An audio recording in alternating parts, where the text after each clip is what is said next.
What up, fight fans? It's your boy Ak. We're here at Turning Stone Resort Casino with my guy, the GOAT, Roy Jones, and we're sitting down with a very special woman. She's one of the GOATs in this female boxing thing, none other than the coal miner's daughter, Christy Martin.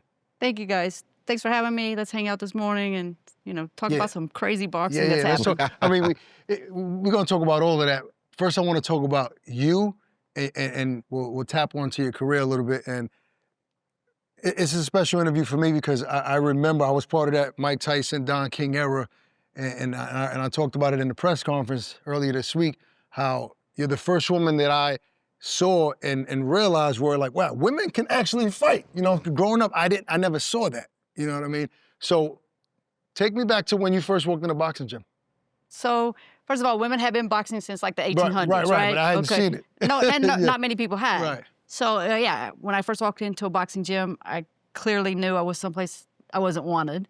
Right. And even when I went to Vegas, and I know Roy's probably trained in Johnny Taco's gym, Johnny Taco was like no women photographers, no women managers, no women fighters for sure. But Don King had rented the gym, so he didn't have a choice but to let me train. And then I won him over. By the time it was over, he was actually working my corner as a cut man. Nice. So, that's what I'm the most proud of my career. A lot of the naysayers from the beginning, I was able to sway them over to at least be fans and appreciate what I did. Because I trained hard. I loved my job, and I wanted to be known as a good fighter. Not a good woman fighter. I wanted to be a good fighter. How old were you when you first started boxing? Well, I did the Tough Man contest in West Virginia when I was like 18. And then I turned pro at like 20 or 21. Yeah. Okay. Nice. So you knew this is it for you. Boxing was going to be your No, life. I never thought boxing was going to be my career. My degree is in education. I'm a school teacher. Right. Yeah, So I thought this boxing thing was just going to be a one and done, really. I wanted to do it one time so I could tell my friends, hey, guess what I did once? I did a professional boxing match. Really? And one thing led to another. It was a draw. My first fight was a draw. Right. I'm like, oh, well, that's a sucky story because I didn't win, I didn't lose. Right. So they asked would I do a rematch, and I was like, of course. And then I knocked the girl out. It was over. I loved it. That adrenaline rush was something different, Nothing right? like it, Roy, and you know that. Exactly. That's good. So once you got started, how did things kind of fall in place or take off for you? It was just a long journey, and I didn't really believe. I didn't believe that it could happen because I had never seen anybody do it before. I couldn't say, oh, so-and-so did it, so if she can do it, I can do it. Just step after step, small steps, and then I get a call from Don King, Jesse Robinson, to come down and visit with Don King, and then it went, sky's the limit then. And what I appreciate from that story is like what people don't understand is a lot of times we do things to set an example or to make people believe that they have a chance to do it, because once you see somebody else do it, now you believe. You were that person that set that bar or set that mark for women to say that, hey, listen, we can do this. You understand me? Because you had nobody before you, like you said, that you could draw reference to. Right. So you were the pioneer. Yeah. You understand me? That's well I'll said. just keep it real. Yeah. You were the pioneer. I Open doors. I just got to tell you the truth. You were the pioneer for all of this that's happening today. I appreciate You that, understand me? Roy. That's just what the facts are. And I think, and kudos to Don King too, because he was a smart enough person to know that there was a void in this sport for that. And he basically used you and y'all together brought the female boxing to life. We changed the scene of the boxing The world. whole world. No You feel me? question. Exactly. And even Mike Tyson, because Mike could have said, Yeah, no, I don't Mike want too. I don't Yes. want a woman on my show. Exactly. Mike but too. he Yes. supported me, Exactly. and I kept fighting under Mike Tyson. The whole world watched Tyson, so So they you got had me real whether they purpose. wanted me or not. God put you there with real purpose. Open, like to Rose's point, you opened doors because you were on the biggest stage. Now, how many fights did you have before Don called you? Like, did you have a buzz? Like, I had about 20 professional fights, Okay. but in small little places like, BFE. Nobody knew there was fighting. Nobody knew. what was that call like? Did Don call you directly himself? I got a call from Jesse Robinson, who was training fighters for Don King at the time. Okay. And he's like, come down. I was in Daytona Beach, Florida. Don's office was in Fort Lauderdale or Boca down there. And I went down and I saw him, scared to death. So you had to fire your current trainers and just start training with him? No, Jim Martin was always my trainer. Okay. Yeah. How many fights did you do with Don? Because I don't... I had probably, I think it was like 22 fights with King. I was with him for a long time, like 10 years, 8 years. I have to ask you, I gotta address the elephant in the room, right? Because Don is a legendary promoter, but he also has a legendary reputation, right? I know fighters that were fine, and there are many that weren't, right? What was your experience like when it came to getting paid, right? And getting paid what was on the contract and all that sort of jazz. Were there any hiccups there? My deals with Don King were always straight on. I mean, if it said I was going to get X on the contract, I got X. And sometimes I got bonuses. But now I wasn't in Roy's pay category, you know? Right. So, and I never put myself in a position where I was in the rears to him. I didn't take a loan from him. No advances? No advances, She was no smart. nothing. Smart, yeah. You know, I just actually was in the office with him about 3 weeks ago. He's Really? 93 years old, still ticking. Don King, you know, still talking, making fights. I think he just won a purse bid. So it's exciting. You know, love him or hate him, he is a legend of the sport, and I do believe he was the best promoter of all time? maybe all time. Obviously, women's boxing has changed, right? Amanda Serrano, Katie, they're making big money, you know, 7 figures, right? What was your biggest payday? Well, first of all, I would love if they would just send me like a little 2%, you know, because I opened up the door for them, Right? Exactly. Oh, your little something. Yeah, just a little something, envelope, Yeah, right? We hear that exactly. all the time in boxing. You got my envelope? Yeah. Yeah, no, my biggest purse was probably like $560, and that was after pay-per-view money and all that came in. Wow. Yeah. Well, still good back It's in very the good, day. very good. Still- But see, so like I tell people all the time, I hate to say it, but it's the truth. People don't understand. Don does gets a reputation for a lot of bad things, but he also does a lot of good things. Because for her to make that kind of money back then, he didn't have to do that. Right. You understand me? And he took a gamble on helping her pioneer what they did. You understand me? So, and her being a coal miner's daughter, she didn't need the money from him to take no advances and all either. So that gave her equal ground to play on because she didn't need nothing. You Right. feel me? So when you got equal ground to play on when you come to him, he gonna play equal with you. But if you come to him with open hands, then you probably gonna get slapped on the back of the wrist for that. So Well, and you know, you're right, Roy. But the whole thing is, there was sometimes I definitely could have used a little bit up front, but I know that that's not the smart way to do it. You Exactly. know, Oh, you yeah. don't Exactly. get in the rears to anybody, Yep. but especially your boss. And being a woman even more, I think that becomes even more prevalent because we see a lot of things that have happened to people in high places lately because they got in the Took rears to who they advantage, did. yeah, You feel me? So that was even more of a situation for her that worked in her favor because she knew from being there that don't get in the rears to nobody because you never know what they might want you to pay back. You know, you are a pioneer and you opened doors and you had the perfect style for it because you were hurting girls out there. Like, was that an agenda? Like, yo, we got to make a statement. We have to knock girls out so people know we can punch. It's not going to be a boring fight. Like, what was your mindset going into that ring? Absolutely. I mean, Yeah. I wanted to knock you out. I didn't Right. want to just beat you up for 10 Right. rounds or whatever. I wanted to knock you out because you're going to get paid the same, right? Right. Let's get it over and go home. Get my check and go home. But the fans want to see big shots. They want to see you get hit by big shots. They want Right. to see you land big shots. They want to see blood. They want to see action. Right. And so the 2-minute round for women, I think is a good thing. Really? Actually, keep it telling might you. not be a bad thing for the guys that we've seen lately, Roy. But lately, We need some action. We need some action. Yeah, lately, but you're right. I'm glad you addressed that because I've been telling people for the longest. Look at the Katie Taylor Serrano fights. You had 2 of them, right? 2-minute rounds, 2 of the best damn fights you ever could saw. ask for. Why, if it ain't broke, why we trying to fix it? Right. What's Right. wrong? Yeah, Why? what? I don't understand that with people. If it ain't broke, why? What's broke is why aren't more of these women paying attention to what she did and have that Mike Tyson mindset because we need activity, we need excitement. Knockouts bring excitement. Big shots bring Absolutely. excitement. But do you think that maybe some women just, like her, had natural power and then others just don't? I'm not gonna say that because to me, because of what I know from boxing, and they call me the GOAT for a reason. I ain't sure what that reason is, but they call me the GOAT for a reason. Right. But I know anybody can establish a certain level of punching power. Right. It's gotta be the intent.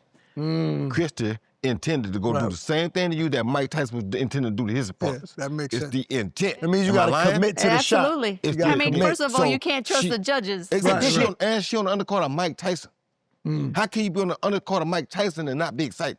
Exactly. Come on. You're right. And 100%. But see, now it ain't no pressure because had you fought in Times Square a couple weeks ago, you could have did anything. Look what nobody did really nothing. We'll get into that, but you mentioned Mike, right? Can you talk to me about your first experience with Mike Tyson? How did that conversation go? So we had a mutual friend, Tom Casino, who was a photographer. I know I know Tom. Roy knows Yep. Tom well. He was real close friends with Tyson, so he sent him a videotape, so he was familiar with me Right. before. And then the first time I met him, I fought on the undercard when he fought Buster Mathis Jr. Up in Philly. And he walked into the hotel, was sitting in the lobby. He walked in the hotel, my heart started going, oh my God, it's Mike Tyson. Right. And then I wasn't going to approach him because I was too Nervous. scared, Yeah. nervous. And he turned, he looked at me, and he started walking to me. And I was like, oh my God, he's coming. What am I going to say? Right. So that was my first meeting What did with he Mike say? Tyson. He was just like, glad to have you on the show, and how are you? You know, Yeah, just yeah, real yeah. simple, and then walked away.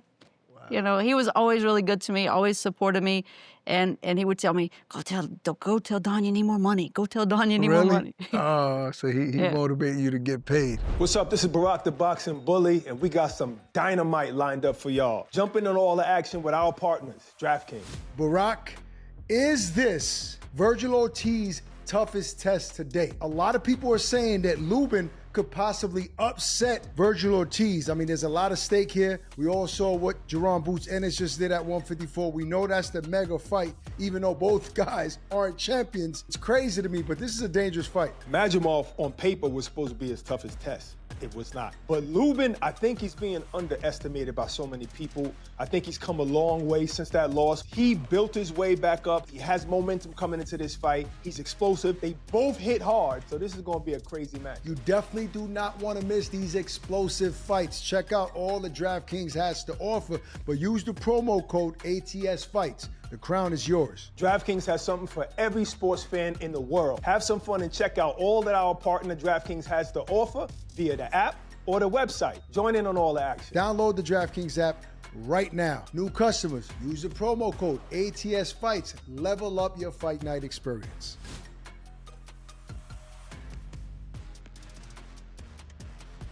What was your worst experience that you had during your career that taught you something? You know, what mistakes did you make? What mistakes Not like did I make? meaning throughout your career, like Roy said you were smart, you said you were smart, but what didn't you do right if you could change anything? I let someone else really control the money that I make. And then when it came time to where's the money was gone. No, that's Wow. the normal state of boxing. And and I had been that one that said two things. I will not die. I will not end my career broke, and I will not end my career on drugs. And I did both. And I was so much against drug abuse. I was so much, you know, I'm never going to be broke. Before that happened, Yes. you were against it and it wound up happening And to it you. happened to me. How did that happen? When you're unhappy and like you feel like the world is crumbling around you and you don't know how to get out. And I didn't know where to reach for help. You know, Jim brought cocaine and laid it down on my table, and the next thing I know, I'm leaning over it. Who did you lean on eventually when you got out of that hole? God. Because I walked through my house and I saw myself in the mirror. I said, you look like an addict. And then I was like, you don't look like an addict, you are an addict. And within 2 or 3 days, I left. I told him I'm done getting myself back together. Where did you and I'm go leaving to do away. that? Rehab? No, just on my own. Just on your own? You know what? I was so unhappy and so miserable. So that's why I was just using the cocaine. And once I got away from that, once he shot me, stabbed me, cut me up, and left me for dead, Right. and I got on the other side, I didn't need cocaine. I didn't need drugs. I didn't need anything. I needed to get back out there and get on myself. And then it was God. And I prayed hard. I said, please, if you'll just let me live from this, I want to help someone else not have to go through what I did. And then the arrogant Christy came in and said, no, I want to help somebody every day. Just helping one person for the rest of my life isn't good enough. Not enough. I want to make the difference every day. And that's what we're doing right now. Yep. Because we're talking about domestic violence Right, awareness. And, you know, somebody's going to see it. Yeah, of course. That it clicks something, whether it's with them, their sister, their mother, their friend. And the somebody's- proof that there is life after that, right? course. Like my mother is a ex-heroin addict, right? And there was years in my life where she wasn't around, and she's the 29 years sober and the most amazing grandmother, most amazing person you would ever meet. And people think that, you know, when you're at your lowest, like that's the end all being all, like you're proof that obviously it's not true. you know, you just have to pull your bootstraps up and get back on it. And that's what, you know, God has helped me to do. That's awesome. That's Is awesome. God still in your, currently play a big impact in your life? Always, always. I mean, doors open up for me that I'm like, why? Like, what did I do to deserve it? So I shook back. getting opportunities. And you shook back. That's what you did to deserve it. You shook back. You came from the bottom, now you're here again. And you showed that you can go here, go there, and come back here. Now, a lot of people need to know that story. Because a lot of people, when they hit that rock bottom, they give or they fold. And you showed that if you want to, and you believe in God first, you can get up and get out of that rock bottom. And a lot of people don't understand that. A lot of people don't have the examples to hear go through that to even believe. So when people go talk to people, a lot of times, it's people that haven't been through anything. If you haven't been through nothing, how can you tell me? Right. It's kind of like boxing coaches. You feel me? We got guys that want to be a coach that never put the gloves on before, Never been right? through nothing. How And, you and can now tell some me? of those guys, we know Angelo Dundee has one that was a great motivator, a great coach.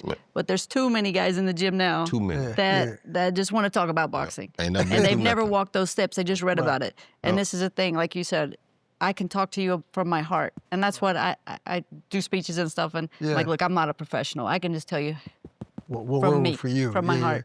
And that's what I feel like I have a different kind of connection with the people that I talk to. Well, what would you say, what advice would you give a young fighter? Let's say a woman that maybe is reaching that crossroad, you know, where life is hell right now and she wants to resort to taking a line of coke or doing some other drugs. Don't do it. There's somebody out there that will give you the strength and help you get over the hump. You know, you're on that hump, you just can't quite get over it. There's always somebody out there. I'm all over social media. Roy, I know, is out there. You're out there. Everybody, you know, we want to help people or we wouldn't be doing what we're doing right now. Of course. We're out here to help people to achieve. Look, I'm a promoter now. There's nothing I want more than to put one of those world championship belts around my fighter's waist. I'm the same. I'm a trainer and a promoter. Nothing better than to make one of these kids world champion because now you feel like you gave something back that God had blessed you with. And let somebody walk those steps, you know, to fight in Madison Square Garden. I know the Garden's not like as popular now as it was, but it's still that Garden. The most famous world arena. It's always going to be the Garden. Yep. So to make those steps and make those walks that we did, and oh my, I just want somebody else. I want to be part of their journey. Yeah. And 2020, you were inducted in the Hall of Fame. We're here at the Hall of Fame. Can you go back to when you got the call that you were going to be inducted? I'm driving, actually, and Ed Brophy called, and he said, "How you doing, Christy?" I'm like, "I'm good." He said, "What are you doing?" "I'm driving." "Well, why don't you pull over?" And so I pulled over. I'm sitting in a parking lot, and he told me that, you know, now you know that we're inducting women, and you're going to be in the first class of women to be inducted into the Hall of Fame. And I was like, wow. Wow. Yeah, congrats. You know what? Because Were you by yourself? I was actually by myself. So in 1996, I was the Grand Marshal. Okay. And in my speech as the Grand Marshal, I said all these brothers, which it was like Emmanuel and Aaron Pryor, Carmen Basilio, all those legends were here.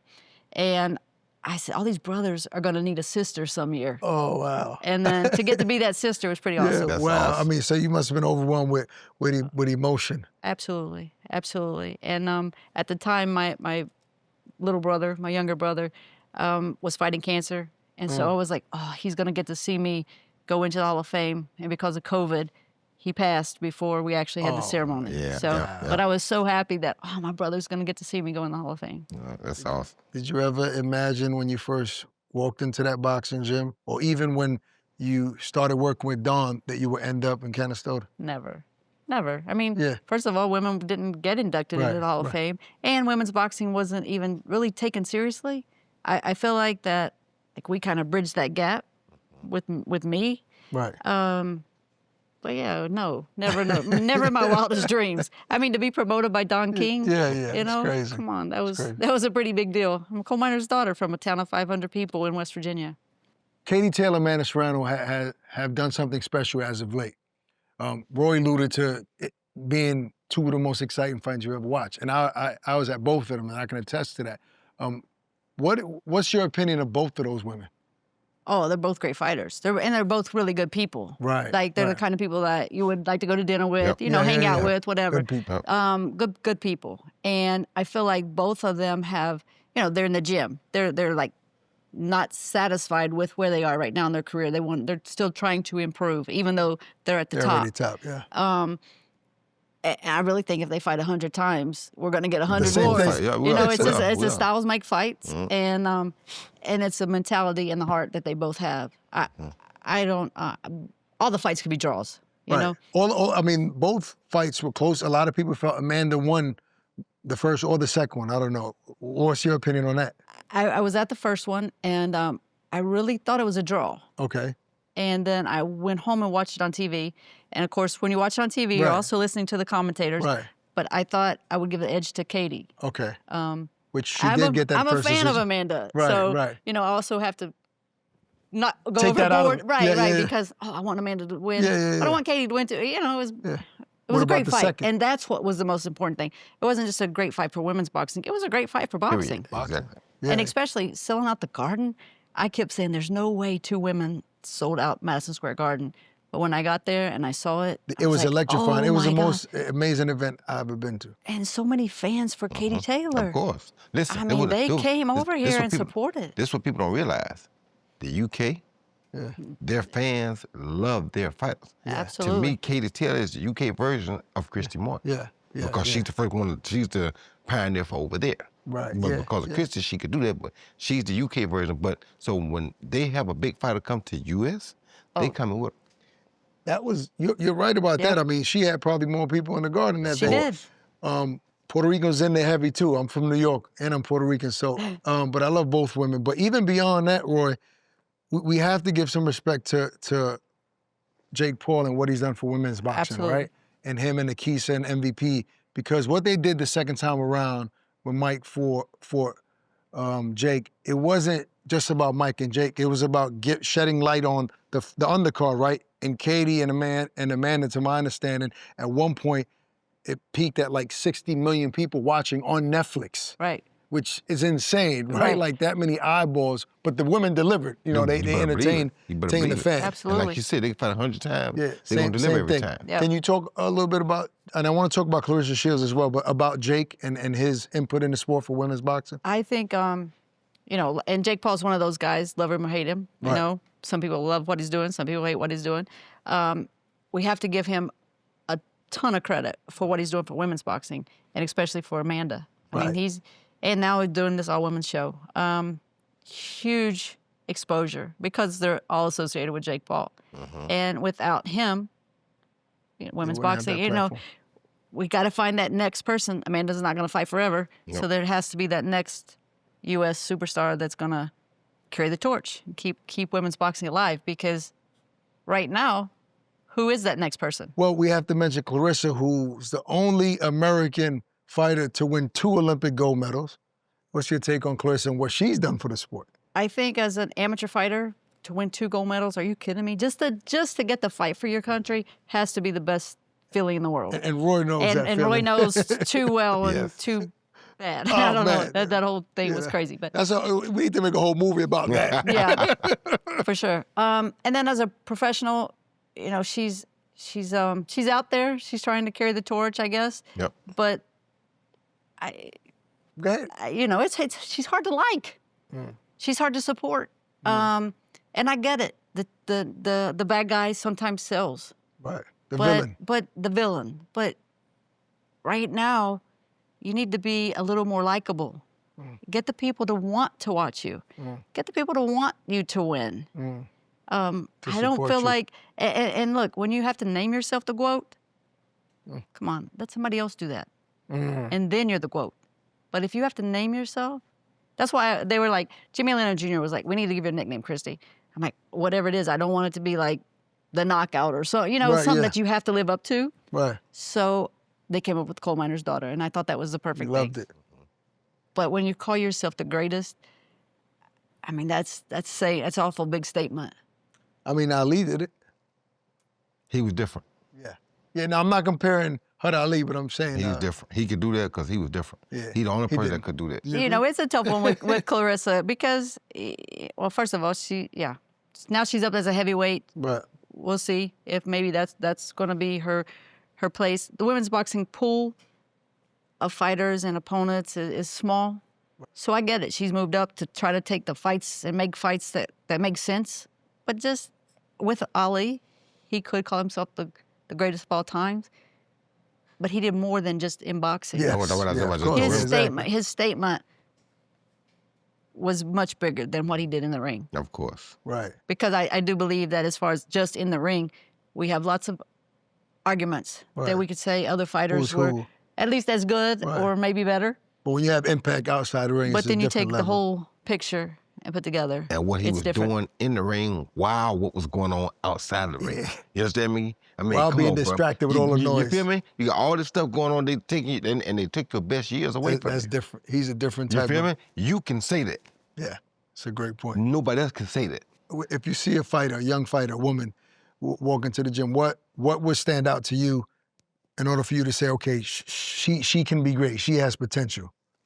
I think it's heart, the desire, the work ethic. Those are the things, to me, you look at, because those are the things you can't give. I can teach you how to throw a double jab. Right, I can right. teach you how to hook off your jab, up and down. I can teach you all those things. But I can't teach you heart. You either have that or you don't. Clarissa, Right. she does have the heart. Yeah. You understand me? I understand what she's saying. We're old school. Right. We'd rather you let somebody else give you your credit. Right. We don't like Give you your flowers, yeah. In our old days, we were taught that you don't blow your horn, you let them blow it for you. Right. You make so much noise that they have to blow your horn for you. We live in feel a me? different era Yeah, with we do social now. media where Exactly. That's what I'm saying. And I do want to point that out. Like right now, we live in an era where you're scrutinized more than ever because everybody has access to you. Right back then, you could only watch, the greats like Roy on TV or on pay-per-view, and not like now. It's every day they see you. So you have the negative comments. So sometimes your pride kicks in, and Of you want to course. respond to Of that course. because you're not, you're scrutinized so much. So it's a different world now. And It she's is done, 100%. and she's done a lot. Is why she says that, because she's probably done more than most, has accomplished more than most Yeah. females ever. 2 gold medals. I mean, it's hard to not understand her argument because she does have a valid argument. It's just that where we from, we used to seeing you do that, but let them say it. And not only that, she also went through a lot as a child growing up. Right, And has exactly. She defeated a lot of odds. a lot of odds. So Yes. she has a chip on the shoulder, Yeah. so to Right. speak. I mean, and she had a movie recently that was an amazing movie that just Yes, came it out, was. which leads me to what's going on with you lately. Sydney Sweeney was the actress chose to play you, to portray you in the life, the story, the movie of your life. Did you have options on who to pick? I mean, did they have different actresses? Like, talk to me about that whole process. So, no, I didn't. They called They me. said, this who's playing you. They called me and said, Sydney Sweeney's going to play you, and we're going to finally, I signed So this you knew movie who she deal was in right away, right? She's a bitch. 2011. So it's been a 2011? long time that this, Wow. and it's gone back and forth and up and down. And sometimes, I get excited, like, oh, it's going to happen. And then, honestly, I had got to the point of busy with all these other stuff, and like put the movie way on the back burner. Because too many times I had gotten calls, it's going to happen, and it excited, didn't. and then right? you've been let down. Right. So they call and they say, Sydney Sweeney's going to play you. And I was like, Who's Oh. they? Like on the producers? the movie, yeah. Did you help with the script? Like, how does that work? I always wonder when it comes to those biopics. I did lots of hours on the phone and on Zoom because the lady that wrote the script is actually in Australia. Oh, so wow. we spent lots of times. Mara Fox is her name. We spent lots of time on the phone and on Zoom and just going over and over different things. And scripts written, they call me, say, Sydney Sweeney's going to play you. And I'm like, oh, okay. That's pretty awesome. She's a and big then star. let me give me a minute. Yeah, Let's talk in a few hours. Let this, Right. Settle kind in. of settle in. So, and a few days later, I got on a Zoom with Sydney Sweeney and those the producers and stuff. And so, she's really awesome. Right. She's But Hollywood did she people. learn how to fight? Well, she got to learn. So what people don't know about her, she actually did MMA as a teenager. Really? So she has that competitive, Right. and that's like the most important thing, I think. She has that competitive drive. So she can understand who you So are. she understood, so I get to see a lot of the scenes being filmed, and I'm in the back, like jumping up and down, Yeah, telling her, excited. knock her out, and then, so it was fun. And So then that- to see her act like me, and sometimes I'm sure I was blushing because She's done a good job of she did a really portraying good you. job. Yeah. Is Don awesome. King in the movie? Yes. A version of him? Yes. He has to be. Yes, Yes. right? That's the story. Yeah. Yes. Wow. dunking and Mike Tyson. Yeah. So the first time you watched the movie, right? Did you tear up? Did you cry? Like, what was those emotions like? It was the craziest thing. So there's one point that I did cry, and it has nothing to do with anything. It was just a moment when I guess it sunk into me. Yeah. Yeah. What was that Yeah, moment? I Do you can't remember? tell you. You can't tell us I can't tell you about it. about the moment. Oh, about the moment Yeah. on the movie? No, when you felt It was just like it all came to it all It is came around happening. to me. Like, this is really happening, and these are my guys. I'm Right. watching on the they were portraying my guys Right. that traveled with me all those fights, and they were there for me. Nice. Roy, who's playing you? Who would you pick? I mean, who would you pick? I don't know. I mean, it had to be somebody that's really good looking. You know what I mean? Somebody that's really comical, because I do joke a lot. And And athletic. you gotta be athletic, and you gotta be a good pool player, you know? Yeah, you gotta be- You gotta be able to play play some basketball, too. That too, you gotta play basketball and pool. Pretty much anything to do with that ball, you gotta know how to do it. So, I found out the hard way. Except golf, but anything else, you gotta know how to do that. So Well, I can't wait to watch the movie. I got to go to that premiere. We- So I can't wait. We Yeah. got to go. Yeah. Well- Oh yeah, you guys gotta go be there. yeah, we will. Yeah, for sure. What, Yeah. You know, I mean, it's probably going to be in a big city. No, you know what? I asked him, could we do the premiere up here in Canastota at Oh, the Hall of really? Fame? Oh. That'd be I nice, asked too. him that, but Yeah, that's we'll see. I We'll see. Yeah, I don't yeah. think that You could would happen. outdid me, see? You was trying to outdo me. I see now. I see. See You was that? trying That'd to be outdo cool me. though, Yeah, right? it would have been really cool. So, you so know. you're completely satisfied with Sydney's job? Oh, absolutely. You're gonna be too. All right. I promise. Thank you for taking the time. Cool. Thank Christy you, Martin, guys. folks. Thank you. Congratulations Thank again you. for everything.